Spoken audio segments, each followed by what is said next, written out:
പുറത്ത് നല്ല മഴ പെയ്യുന്നുണ്ടായിരുന്നു. അപ്പം ഞാൻ വിചാരിച്ചു ഈ മഴയത്ത് നല്ല ചൂടോടിച്ചിട്ട് ചീനി മീൻകറിയൊക്കെ കഴിക്കാമെന്ന്.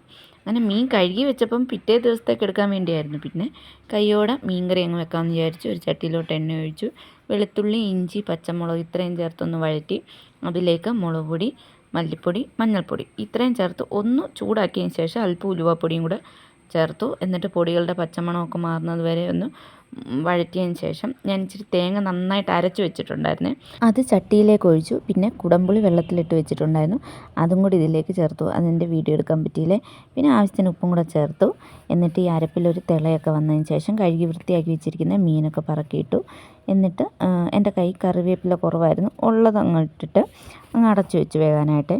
പിന്നെ ചീനി ഉണ്ടായിരുന്നു, അതും കൂടെ അരിഞ്ഞ് വേകാനായിട്ട് വെച്ചു. പിന്നെ വറക്കാനായിട്ട് മാറ്റി വെച്ച മീനകത്ത് അരപ്പൊക്കെ ചേർത്ത് റെഡിയാക്കി വെച്ചു. അപ്പോഴത്തേക്കും എൻ്റെ മീൻകറിയൊക്കെ ഏകദേശം ഒന്ന് റെഡി ആയിട്ടുണ്ടായിരുന്നു. ലാസ്റ്റ് പച്ച വെളിച്ചെണ്ണയും കൂടെ ഒഴിച്ചേ. അപ്പം മീൻകറി റെഡിയായി. പിന്നെ ചീനിക്കകത്ത് ചേർക്കാനായിട്ട് ഇച്ചിരി തേങ്ങ, പച്ചമുളക്, വെളുത്തുള്ളി, മഞ്ഞൾപ്പൊടി, ജീരകം ഇത്രയും കൂടെ ചേർത്ത് നന്നായിട്ട് അരച്ചു. ഊറ്റി മാറ്റി വെച്ചിരിക്കുന്ന ചീനിയിലോട്ട് ഈ അരപ്പങ്ങ് ചേർത്തതിന് ശേഷം ഒന്ന് ചെറുതായിട്ട് ചൂടാക്കിയിട്ട് ചീനി നന്നായിട്ട് ഇളക്കി കുഴച്ചങ്ങെടുത്തേ. പിന്നെ വറക്കാനായിട്ട് മാറ്റി വെച്ചിരുന്ന മീനും കൂടെ വറുത്തെടുത്തു. എന്നാൽ പിന്നെ ഇനി ചേട്ടൻ വരുന്നത് വരെ കാത്തിരിക്കാനുള്ള ക്ഷമയില്ലാത്തതുകൊണ്ട് ഒരു പ്ലേറ്റിലോട്ട് നല്ല ചൂട് ചീനി അങ്ങോട്ട് വിളമ്പി അതിൻ്റെ മുകളിലോട്ട് മീൻകറി ഒഴിച്ചു, വറുത്ത മീനും കൂടെ എടുത്തു. അപ്പോൾ പിന്നെ ഇനി ബിഗ് ബോസ് ഒക്കെ കണ്ട് കഴിച്ചിട്ട് വരാവേ. അപ്പോൾ ഇന്നത്തെ വിശേഷം ഇത്രയേ ഉള്ളൂ. അപ്പോൾ ഇനി പിന്നെ കാണാവേ.